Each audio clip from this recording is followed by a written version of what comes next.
BNP chairperson Begum Khaleda জিয়ার শারীরিক অবস্থা অপরিবর্তিত রয়েছে, তবে চিকিৎসকরা গ্রহণ করতে পারছেন তিনি।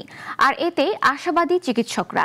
আজ তাকে উন্নত চিকিৎসার জন্য লন্ডন নেবার কথা থাকলেও স্বাস্থ্যগত কারণে তা সম্ভব হচ্ছে না বলেও চিকিৎসকদের পক্ষ থেকে জানানো হয়েছে। আর দেশে আসা তার বড় পুত্রবধূ ডক্টর জুবাইদা রহমান সার্বক্ষণিক পর্যবেক্ষণ করছেন। রাশিদুল কাদিরের আরও একটি রিপোর্ট। টানা 2 সপ্তাহের বেশি সময় ধরে হাসপাতালে সংকটাপন্ন অবস্থায় চিকিৎসাধীন বিএনপি চেয়ারপারসন ও সাবেক প্রধানমন্ত্রী বেগম খালেদা জিয়া। সারা দেশের নেতাকর্মী এবং সাধারণ মানুষের দৃষ্টি এখন এভারকেয়ার হাসপাতালে। দেশি বিদেশি চিকিৎসকদের পর্যবেক্ষণে খালেদা জিয়ার চিকিৎসা চলছে এই হাসপাতালে।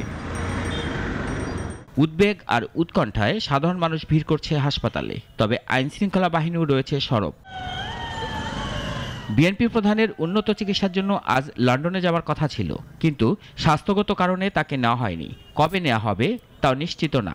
জানা গেছে, অ্যান্ডোস্কোপির পর পাকস্থলীতে রক্তক্ষরণ বন্ধ হলেও অপরিবর্তিত বেগম খালেদা জিয়ার শারীরিক অবস্থা। আর শুক্রবার লন্ডন থেকে দেশে আসা পুত্রবধূ ডক্টর জুবাইদা রহমান আছেন তার চিকিৎসার সার্বিক তদারকিতে। গতকাল এক ব্রিফিংয়ে খালেদা জিয়ার ব্যক্তিগত চিকিৎসক তার সর্বশেষ অবস্থা জানান। বলেন, বিদেশে উন্নত চিকিৎসার জন্য ফ্লাই করার মতো তার শারীরিক অবস্থা নেই, তবে ভবিষ্যতে পরিস্থিতির উন্নতি হলে এবং চিকিৎসকরা মনে করলে তিনি যেতে পারবেন। ওই মুহূর্তে ওনার ফ্লাই করার সঠিক হবে না।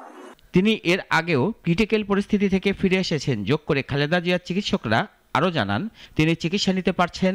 এবার তিনি সুস্থ হয়ে আসবেন বলেও তারা আশা করেন। উনি এসছেও প্রতিকূল অবস্থা থেকে, আল্লাহ ওনাকে সুস্থ করেছেন। 80 বছর বয়সী সাবেক প্রধানমন্ত্রী বেগম খালেদা জিয়া দীর্ঘদিন থেকে আর্থ্রাইটিস, ডায়াবেটিসের পাশাপাশি কিডনি, লিভার, ফুসফুস, হৃদযন্ত্র, চোখের সমস্যা সহ নানা জটিলতায় ভুগছেন। গেল 23 নভেম্বর হাসপাতালে ভর্তি হন খালেদা জিয়া। রাশেদুল কাদির, নাগরিক, ঢাকা।